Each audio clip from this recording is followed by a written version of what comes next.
Olá, seres do submundo. Como estão hoje? Tem tido ótimos pesadelos?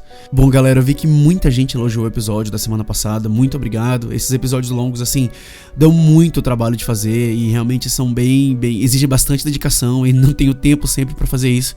Mas eu tento sempre trazer o melhor do entretenimento pra vocês. Então eu fico muito feliz que vocês estejam gostando. Também semana passada a gente teve o sorteio do Edgar Allan Poe feito na impressora 3D e pintado à mão pela Forja Mágica 3D. Quem ganhou foi o Marcos. Marcos é um patrão de muito tempo já aqui do podcast. Fico muito feliz que ele ganhou também. Marcos, parabéns mesmo. Em breve vou estar enviando pra ti aí o Edgar Allan Poe. E espero que fique bem bonito aí nas suas decorações, que você lembre sempre do carinho que a gente tem aqui, que o podcast tem por você e que você também tem pela gente, tá bom? Lembrando que se você quiser apoiar o podcast, aqui embaixo na descrição tem os links. Você pode apoiar pelo Catarse, pelo Apoia-se, pelo Patreon. É só acessar lá e verificar qual é o melhor jeito pra você apoiar a gente, tá bom? Então a gente tá aqui pra trazer entretenimento pra vocês. Eu espero que vocês gostem do episódio de hoje, porque também foi feito com muito carinho.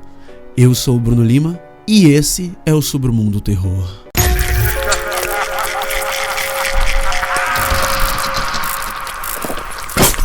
Submundo Terror.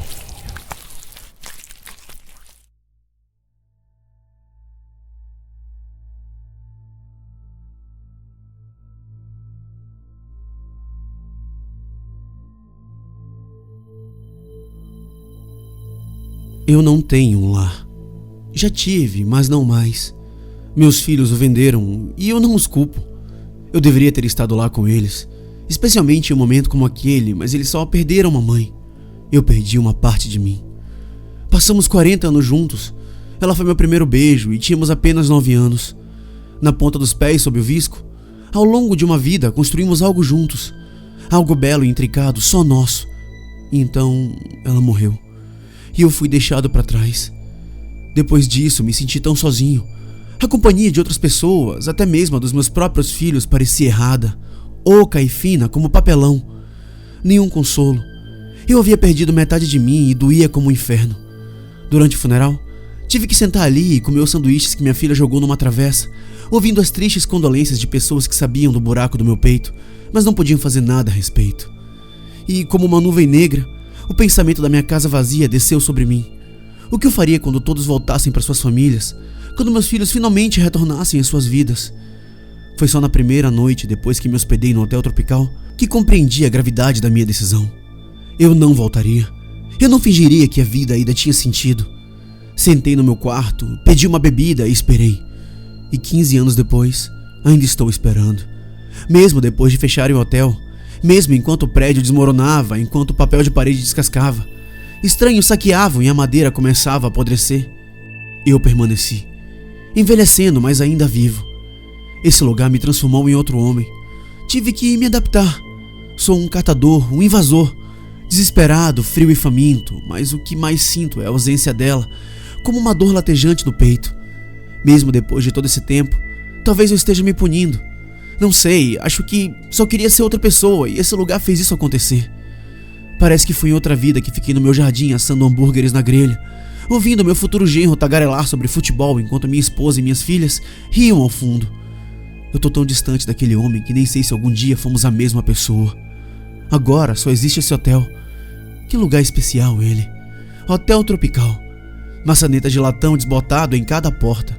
Carpetes vermelhos estampados pelos corredores. Barato, mas elegante. Maior por dentro do que a maioria das pessoas espera. Não sei como encontrei, mas encontrei. E agora, sou seu único zelador. De vez em quando, caçadores de fantasmas aparecem no Tropical, achando que ele é assombrado. As histórias geralmente giram em torno das vítimas do assassino mais infame do hotel. Um gerente que envenenou centenas de pessoas, cujas ações finalmente forçaram o fechamento definitivo do prédio. Ninguém conseguiu entender direito o que ele usou ou como fez aquilo. Havia suspeitas sobre o mofo negro, talvez algum produto químico desconhecido ou um alucinógeno ilícito. Seu depoimento não passou de um surto histérico e ele passou seus últimos dias em um manicômio. Ninguém pode dizer com certeza o que aconteceu, mas o estrago foi espetacular.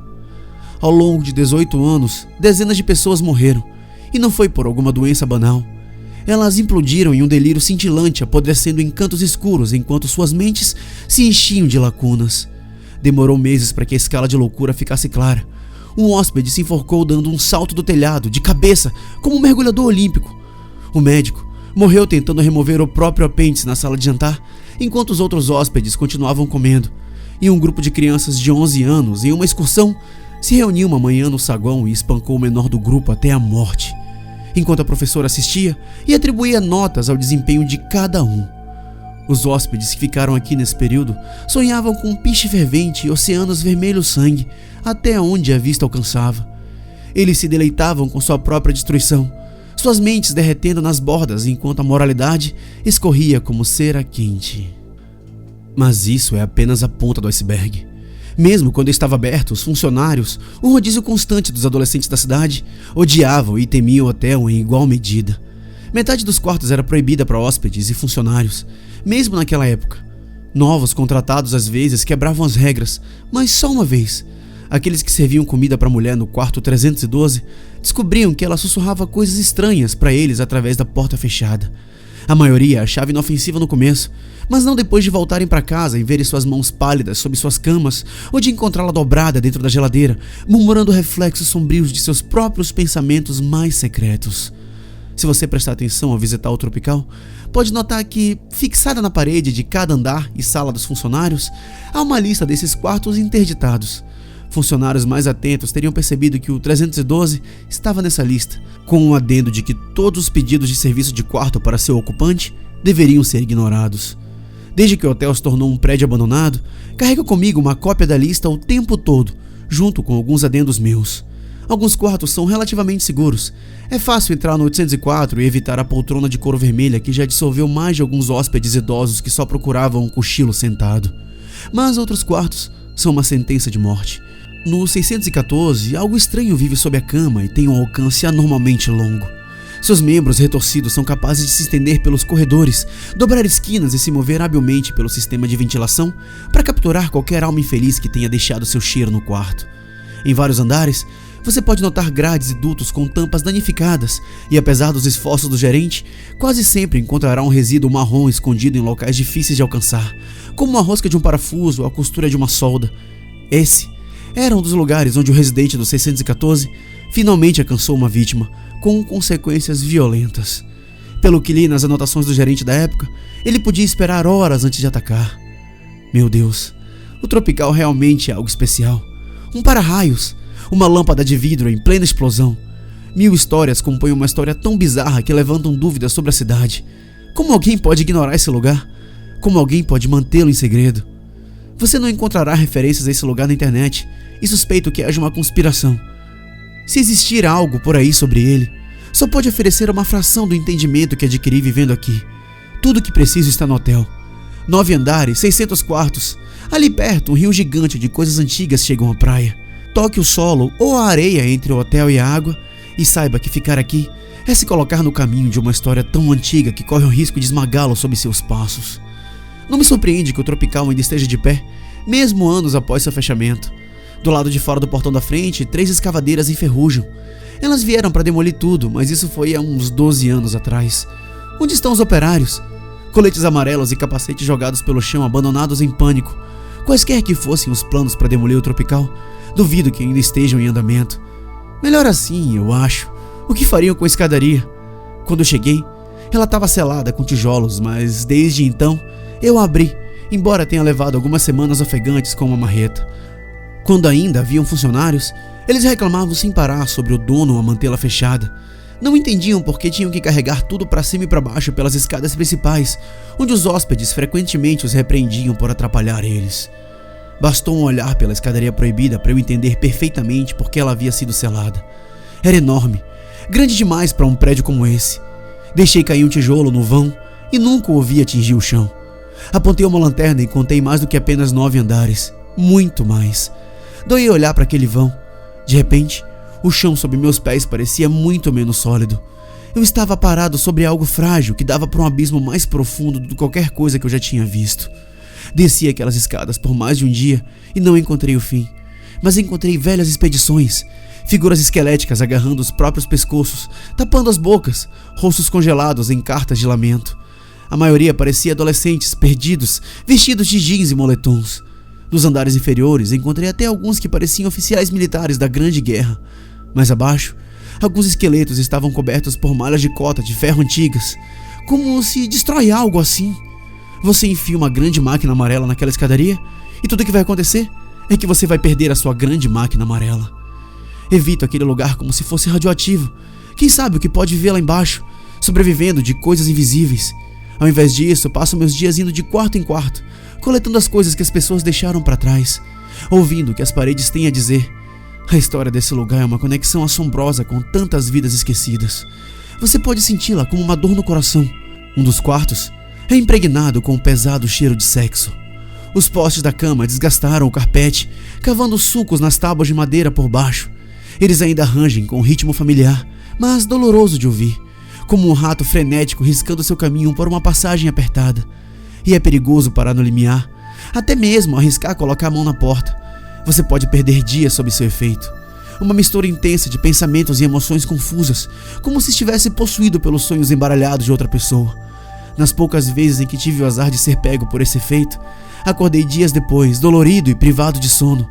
Trancaram o quarto nos anos 30 depois do 5º conjunto de fatalidades, e sabendo o que sei, me surpreende que tenham demorado tanto.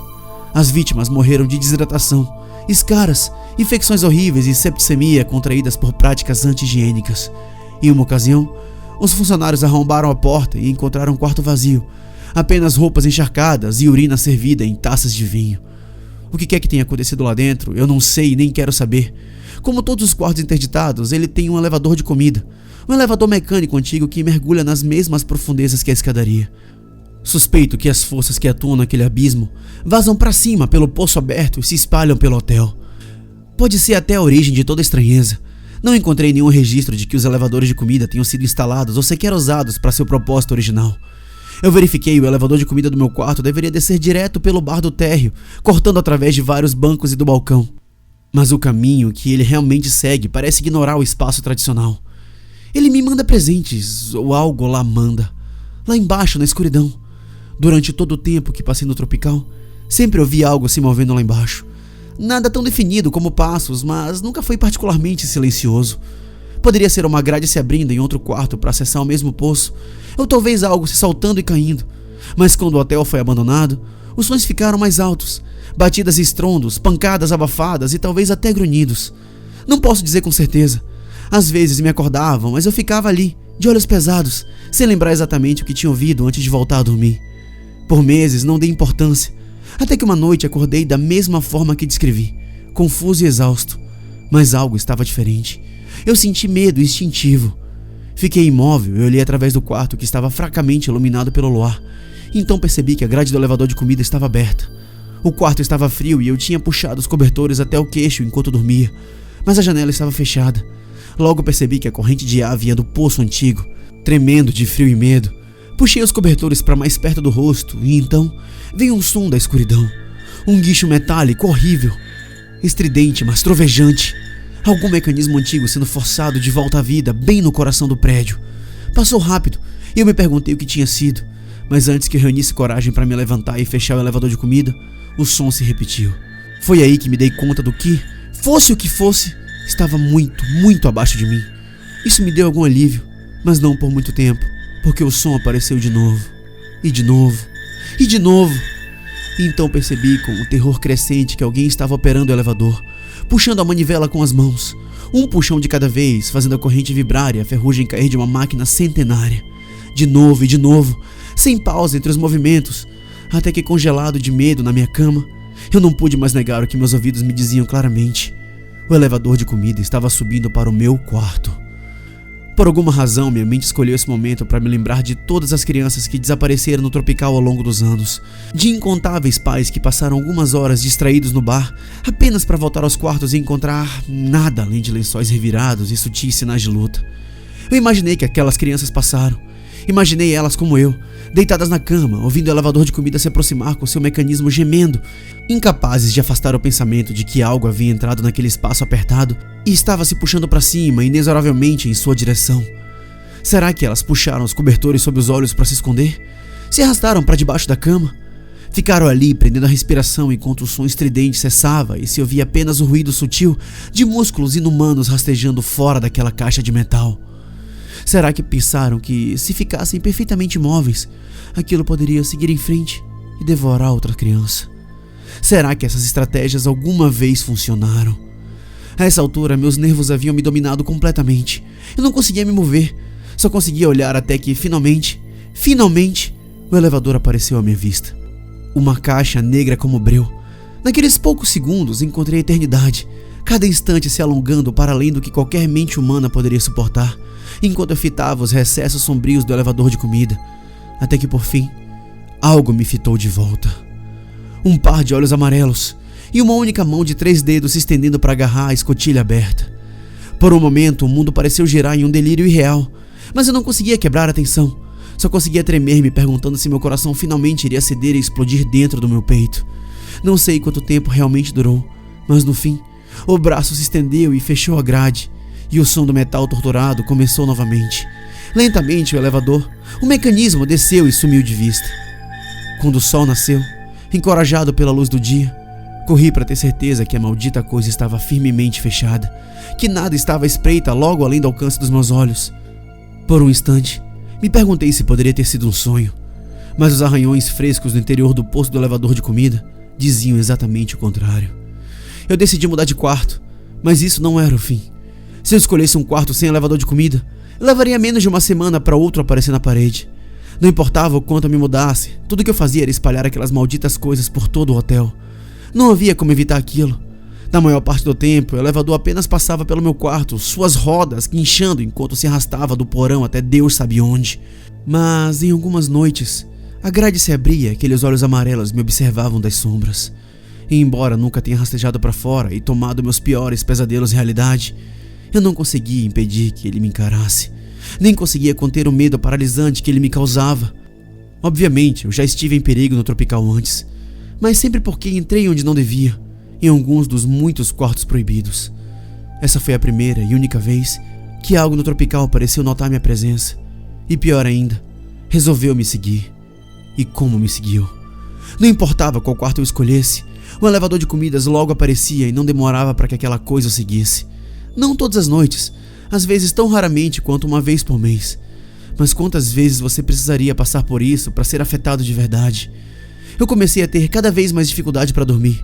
E ainda assim, de alguma forma, impossivelmente, ficou ainda mais estranho. Cerca de um ano depois de tudo começar, acordei e encontrei o elevador de comida já no meu andar, iluminado pela luz da manhã. Pude ver imediatamente que não havia nenhuma criatura de olhos amarelos à espreita, mas isso não significava que estivesse vazio. Algo havia sido cuidadosamente colocado sobre a plataforma, bem centralizado, quase como uma oferenda. Um velho relógio de bolso quebrado, com uma tampa de latão desbotada. Sujeira e fuligem o cobriam por dentro e por fora, mas ainda assim, tive a impressão de que um dia foi valioso para alguém. Depois de um pouco de polimento, encontrei uma inscrição antiga no interior. Era o meu próprio nome, mas eu nunca tinha visto aquela coisa antes e atribuí a coincidência. Depois disso, os presentes continuaram chegando.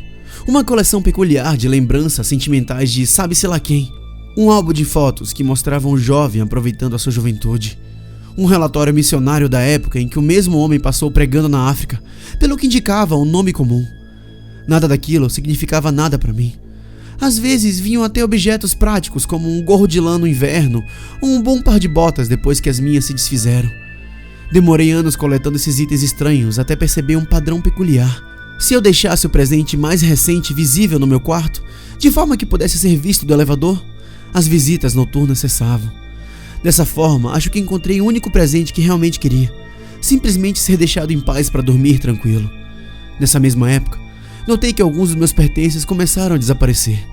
A maioria eram coisas que eu não ligava, e os furtos eram tão esporádicos que mal valia a pena me preocupar, especialmente considerando todas as noites em claro, encarando aqueles olhos por horas a fio. Mas o que mais me abalou foi o desaparecimento de uma caixa de lata, onde eu guardava as últimas cartas que recebi da minha filha. Eu nunca as tinha lido. As coisas entre nós terminaram mal depois que eu fui embora e eu sabia o que estava escrito nelas. Ainda assim, era bom tê-las por perto, saber que elas existiam. Fora isso, os furtos foram mínimos e logo cessaram, mas os presentes ainda apareceram 1 ou 2 vezes por semana até hoje. De certo modo, isso só aprofundou minha ligação com esse lugar, Não sei porquê, mas de todas as presenças estranhas do tropical, é aquela coisa que mais me apavora. É o jeito como ela me olha, eu não sei descrever. Eu só vi seu rosto uma única vez. O pesadelo vivo que me assombra até hoje. Tudo começou com 3 estudantes de cinema que encontrei vagando pelo saguão, encantados com toda a beleza decadente do lugar. Eu os peguei no momento em que brincavam sobre voltar ao tropical para filmar um verdadeiro filme de terror, suas risadas ecoando pelos corredores. O som cessou quando me ouviram se aproximar, e houve um instante de hesitação quando eu me espremia por uma das portas meio bloqueadas em busca daqueles intrusos barulhentos. Foi então que ficamos cara a cara. 2 deles, jovens, me olharam com desconfiança. Um cerrou o punho enquanto o outro segurou a câmera com mais firmeza, como se pudesse usá-la para me golpear. Mas a jovem entre eles hesitou por apenas um instante antes de sorrir, estender a mão e se apresentar. Ela disse oi para mim. Ela lembrava vagamente minhas filhas e talvez isso explique o que aconteceu a seguir. Nós conversamos. Diferente de todos os outros, quando me pediram uma entrevista, eu aceitei. E o mais estranho de tudo, a conversa fluiu bem, pelo menos até certo ponto. Em um momento eu disse que imaginava que eles tinham interesse na história do gerente. Eu trouxe-lhes uma xícara de chá. Eles achavam que eu não percebia seus olhares desconfiados para as canecas. Acho que ficaram surpresos ao vê-las limpas, mas aprendi a não levar esse tipo de coisa pro lado pessoal. A moça disse que na verdade eles estavam interessados em apenas um quarto. Fazia parte de um projeto sobre história familiar. O irmão do avô dela desapareceu aqui quando ele era jovem. Eles eram de uma família meio conservadora e ela deu uma risadinha. Então, a mãe dela não sabia de muitos detalhes. Basicamente, ninguém falava sobre isso na família dela. Então, apontou para um dos outros jovens. Um dos rapazes acenou com a cabeça. Ela disse que o rapaz tinha feito umas pesquisas e encontrou o nome do tio-avô dela em arquivos antigos da polícia. Descobriram que ele tinha sumido enquanto estava hospedado no hotel. Isso era incrível, não era? Depois disso, eles começaram a ler tudo sobre a história do lugar e acharam que daria um ótimo projeto. Então, aqui estão eles. Eu disse que era uma história comum e perguntei se por acaso eles sabiam em qual quarto ele estava hospedado. A moça olhou e disse que era o 614 com um sorriso no rosto. Meu coração afundou na garganta. Tudo que eu tinha lido sobre a coisa no 614 dizia que era um assassino implacável e que não havia lugar seguro no hotel. Eu me lembrei do relato do gerente sobre uma jovem camareira que foi despedaçada pelo encanamento do banheiro no 9º andar. O olhar no rosto dela, o som dos ossos se quebrando, o momento em que as vísceras fluíram de sua boca e toda a luz finalmente se apagou nos seus olhos. Eu disse para ele que eles não podiam entrar lá. E um dos homens perguntou por que não. Naquele momento, a jovem lançou-lhe um olhar difícil de dizer exatamente o que era, mas definitivamente havia uma reprovação ali. Eu disse que estava interditado, sem acesso, e disse que não era seguro. E a moça perguntou por que não era seguro. Eu disse, amianto. Eu respondi rápido demais. Não teria convencido ninguém com essa atuação. Um dos jovens riu e disse que eles teriam que ir ao médico então. Ele tinha um olhar satisfeito. Claramente não gostava de ser contrariado. Aos poucos, baseado nessa expressão e na resposta dele, percebi para onde essa conversa estava indo. Ou melhor, para onde já tinha ido. Eu perguntei por que eles precisavam ir ao médico. A moça deu uma risadinha de leve e falou que eu tinha pego eles na saída. Ela disse que eles estavam aqui desde as 5 da manhã e já tinham filmado tudo que precisava do hotel e do quarto onde o tio dela tinha desaparecido. Eu disse que eles precisavam sair dali agora. Eu me levantei e imediatamente assumi minha melhor interpretação de um velho louco, o que na verdade talvez não fosse tanto uma interpretação. Acho que foi na 3ª caneca que eu joguei na direção deles, espatifando-a contra a parede em uma chuva de cacos, que finalmente entenderam o recado. Ainda assim eu os persegui, pela porta, pelo corredor, depois escada abaixo, degrau após degrau, até que logo estávamos todos atravessando o saguão. Os 2 rapazes gritavam de volta para mim, mas não conseguiam se obrigar a revidar contra um velho, enquanto Rachel apenas chorava nos braços de Carlos, que estava particularmente protetor. Mas eu não cedi, nem mesmo quando uma pontada do arrependimento passou por mim ao ver o rosto banhado em lágrimas daquela jovem. Acho que ela não estava exatamente assustada, mas sim devastada por ver alguém que aparentemente confiava se voltar contra ela. Foi uma cena feia. Eu tive que interpretar um papel feio, mas o arrependimento não durou muito. Eles não tinham muito tempo. Com toda aquela agitação, só eu percebi os sons abafados e estranhos que ecoavam pelos dutos de ventilação nos corredores. Ou a forma como, quando eles pararam por um instante na porta do hotel, desafiadores enquanto eu gritava obscenidades, algo se moveu sutilmente nas pilhas de lixo acumuladas no saguão. Algo estava lá conosco. Eles podem ter confundido com um rato, mas eu sabia o que era. No fim, Consegui expulsá-los, mas não antes de que um dos rapazes e eu trocássemos alguns empurrões. Nada grave. Dei-lhe um último empurrão para cruzar a porta e instintivamente sua mão chicoteou para trás e acertou meu lábio.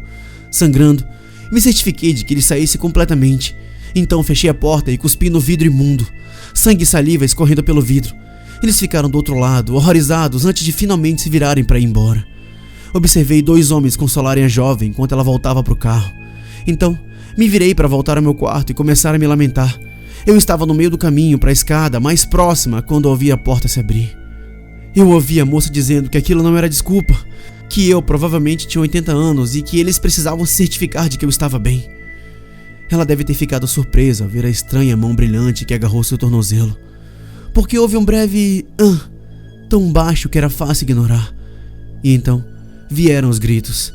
Ela foi puxada para trás, arrastada lentamente. Quando seus 2 protetores invadiram o hotel atrás dela, tiveram apenas um segundo para registrar sua posição, antes que seus próprios gritos de socorro começassem. Caíram com estrondos quase cômicos, braços debatendo-se na pilha de lixo que cobria o chão, enquanto algo invisível puxava os 3 na mesma direção. A escadaria. A passagem secreta escondida no quartinho dos funcionários atrás do balcão da recepção. Quando percebi para onde estavam indo, os dedos de Rachel já se agarravam desesperadamente ao painel de madeira. Mas era inútil. Eles podiam gritar e se debater o quanto quisessem. O 614 ia pegá-los. Ia puxá-los andar após andar naquela escadaria escura e retorcida até arrastá-lo para o quarto lá em cima. Por um momento me perguntei como faria isso. Todas as outras entradas ainda estavam lacradas com tijolos. Mas então me lembrei do dente que uma vez encontrei em um duto de ventilação impossivelmente pequeno. Nada dizia que eles precisavam estar vivos do outro lado. Talvez só precisasse abrir um pequeno buraco na parede selada, o suficiente para deslizar para baixo. Isso era tudo que precisava para pegá-los. Os olhos de Rachel se encontraram brevemente com os meus. Eu já tinha lido tanto sobre o destino daquelas pessoas arrastadas pelo 614. Eu não estava pronto para ver acontecer diante de mim. Eu precisava fazer alguma coisa. Eu rasguei o lixo até encontrar algo próximo do que esperava. Uma velha garrafa quebrada com uma borda irregular. Quando olhei para cima, as 3 figuras haviam desaparecido pela porta aberta. Mas eu tinha que ter esperança que ainda havia tempo. Ao entrar na escada, notei que parte do corrimão estava torta e danificada, manchadas de sangue e cabelo. Perguntei se já era tarde demais. Mas então, acima de mim, ouvi os soluços abafados de Rachel. Eu acho que nunca subi escadas tão rápido na minha vida. Subi um andar e a encontrei de cabeça para baixo, agarrada desesperadamente a outro corrimão. Atrás dela estavam os 2 homens quebrados e mutilados. Logo percebi que os braços haviam puxado através do pequeno vão no corrimão, matando-os, mas abrindo espaço suficiente para que a mulher menor passasse em segurança. A visão deles era horrível. Me lembrava de mariposas presas em uma teia de aranha, enroladas e quebradas, membros espalhados, asas meio rasgadas.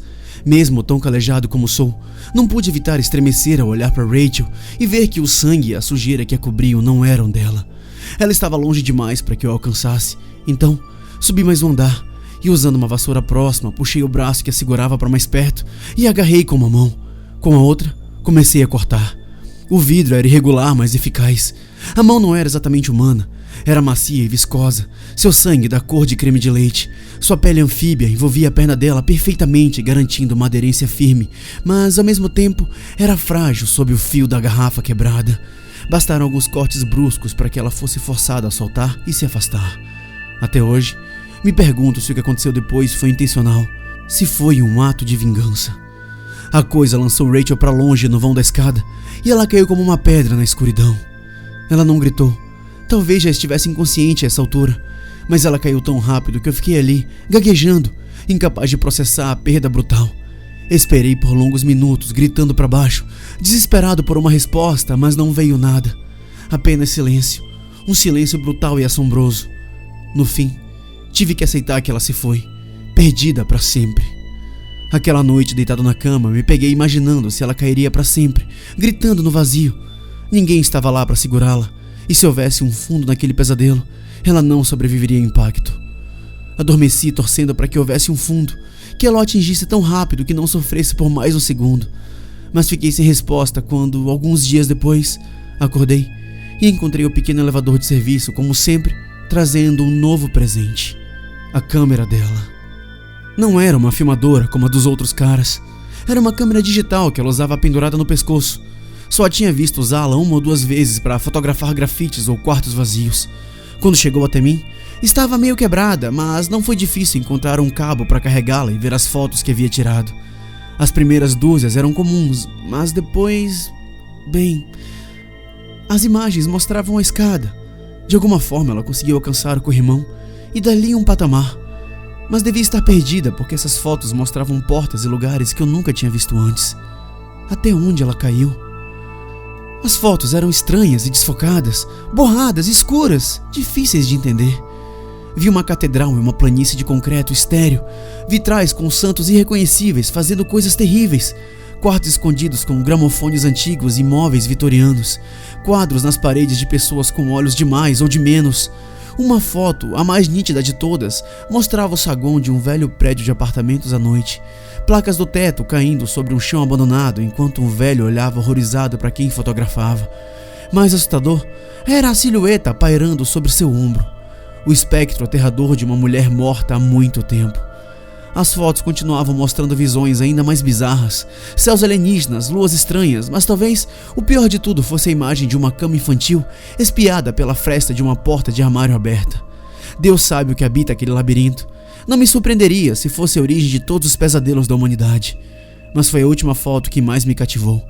Ela mostrava a escadaria, mas olhando para cima, para a escuridão, com apenas um tênue raio de luz filtrando por entre a poeira suspensa. E então percebi. Se havia luz vindo de cima, isso significava que ela estava perto da saída.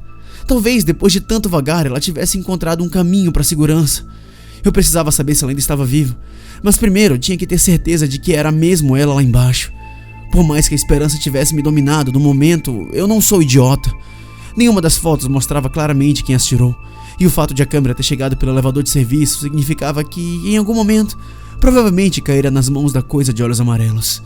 Eu precisava verificar a escada sem me colocar em perigo. Não foi o ato mais digno que já cometi, mas desci até o saguão e encontrei as chaves do carro que um dos garotos desesperados deixara cair e revirei seus pertences até achar o que procurava. Outra câmera, essa capaz de gravar vídeos. Então, com um plano cuidadoso, fui até o andar seguro e abaixei a câmera presa a uma corda pela escadaria. Não fazia ideia do que ela captaria. Imaginei que se Rachel estivesse lá e visse a câmera, gritaria por ajuda. Caso contrário, eu apenas a puxaria de volta e assistiria ao vídeo. Eu tinha 1 quilômetro de corda, o que me pareceu suficiente para a tarefa. Onde quer que a foto tivesse sido tirada, ainda havia luz ambiente de cima para enxergar alguma coisa.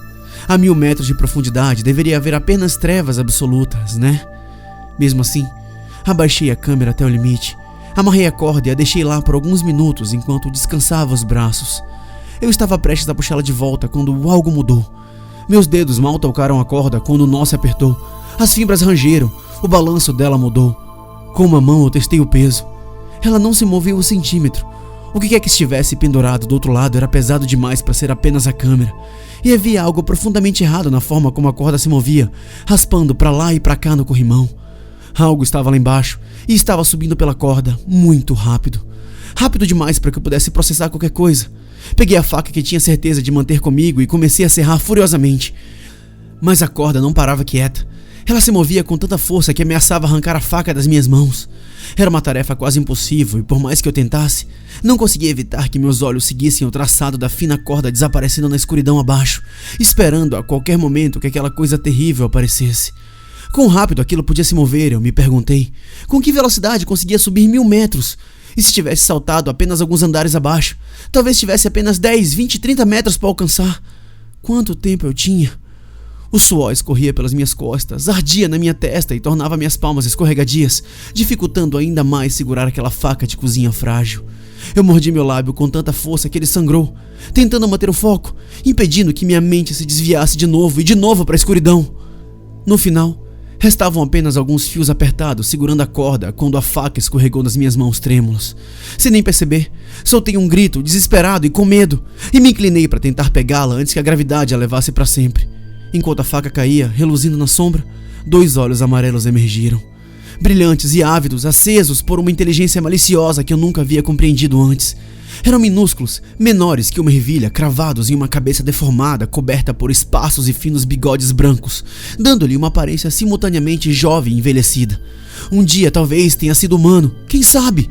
Sobre um ombro curvado e musculoso, carregava o corpo inerte de Rachel, enquanto usava ambas as mãos de 3 dedos para agarrar a corda e se erguer. um puxão após o outro. Com uma dessas mãos gigantescas, alcançou para cima e por um segundo eu vi meu próprio futuro. Vi aqueles dedos grotescos semelhantes a larvas se fechando ao redor da minha cabeça e esmagando como um melão. O pior ainda, vi-me sendo puxado para baixo, para as profundezas, vivo, mas não morto, Deus sabe para onde. No último segundo, a corda finalmente se partiu. A mão errou meu rosto por meros centímetros. Unhas amarelas, rombudas e meio engolidas por carne inflamada, quase roçaram a ponta do meu nariz. Os pequenos olhos expressaram, por um momento fugaz, uma espécie de surpresa triste, antes de a criatura começar a cair. Não perdi tempo. Corri mais rápido do que tinha corrido em anos em direção ao hotel e depois ao meu quarto, onde tranquei a porta e comecei a empilhar móveis contra a entrada. Em pânico, vi o elevador de comidas e lembrei daqueles olhos amarelos e daquela mão estranha. E o terror me dominou mais uma vez. Certamente era a mesma criatura. Então, passei o resto do dia lacrando aquela maldita coisa. Preguei tábuas, aparafusei, martelando, pesando. No fim, até arrastei um guarda-roupas de outro quarto e empurrei contra a entrada. Ainda assim não parecia o suficiente. E nunca pareceria. A imagem daquele rosto não saía da minha mente. Parecia triste, parecia perdido. Meu Deus, todos aqueles presentes vinham daquela coisa. O simples pensamento me revolveu o estômago. De algum jeito, impossivelmente, a verdade era ainda pior do que eu poderia ter imaginado e de repente me senti grato por, durante anos, aquela coisa ter permanecido oculta nas sombras do elevador de comida. Se eu tivesse visto aquela monstruosidade me espreitando ao luar, talvez nunca mais conseguisse dormir. Eu precisava entender o que era aquilo e por que tinha vindo atrás de mim. Então esperei no quarto e tentei não dormir. Mas isso não é fácil para um velho como eu. Depois de toda a adrenalina e medo, peguei no sono um pouco antes da meia-noite e acordei pela manhã, ainda sentado na cadeira com o rosto voltado para o elevador de comidas. Todo o meu esforço foi em vão. As tábuas tinham sido arrancadas, a grade desparafusada da parede, o guarda-roupa tombado de lado e lá estava o elevador como sempre, trazendo um novo presente. Embora esse não coubesse tão bem dentro dele. Era Rachel, dobrada, comprimida, ossos quebrados, pele pálida. O sangue picava espesso da plataforma e se filtrava no chão do meu quarto. E como um aperto no peito, percebi que era hora de ir embora. Eu nunca mais conseguiria dormir ali, sabendo que manchava aquele carpete. Eu queria vomitar, queria correr, mas anos de experiência me ensinaram a verdade. Aquela coisa me entregou o presente, e se eu escondesse ou jogasse fora, eu sabia o que aquilo significaria.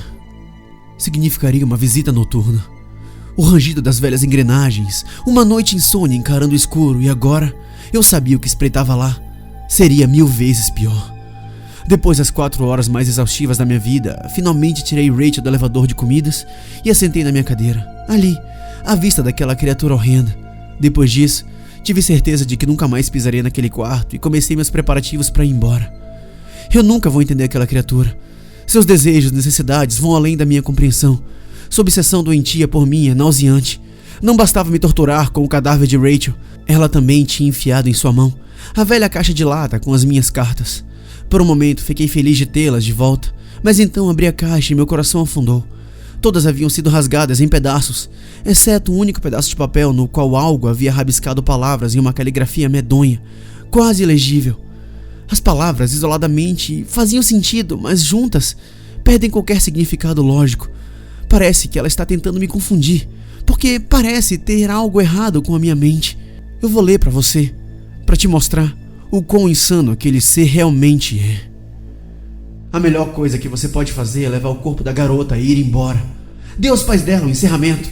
É tarde demais para os jovens. A criança perdida no 614 já os devorou, mas eu mantive essa por perto.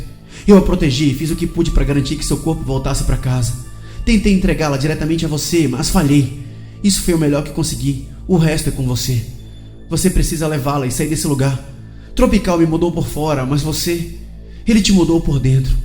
Meu trabalho é alimentar o Tropical e eu faço isso há mais de um século, roubando pessoas e depositando-as aqui embaixo. Mas nunca compreendi como você sobreviveu por tanto tempo aí em cima, quase como se o hotel desejasse isso. Com os anos, comecei a entender qual é o seu verdadeiro papel. E estou te dando uma última chance de ir embora. Espero que essa carta te ajude a enxergar a verdade. Você foi manipulado, assim como eu. Foi reescrito para servir às necessidades do hotel. Por que você continua escrevendo essas cartas para si mesmo? Elas são sem sentido. Eu vejo o que você faz dia após dia. Eu te observo. Você fotografa crianças que não são suas e as enquadra no seu quarto. Você usa uma aliança roubada de um dos corpos na escadaria. Você acaricia fotos de pessoas que nunca conheceu e sente falta de uma filha que nunca existiu. O hotel vai dar um jeito de você não entender o que está escrito nessa carta, mas se conseguir, vá embora. Essa é a última vez que vou tentar te avisar para ir e nunca mais olhar para trás. Agora eu entendo por que você está aqui, e eu espero que você leve essa carta a sério. Quando o Tropical fechou, ele perdeu seu único zelador, e então em você, ele criou outro para servi-lo até seus últimos dias.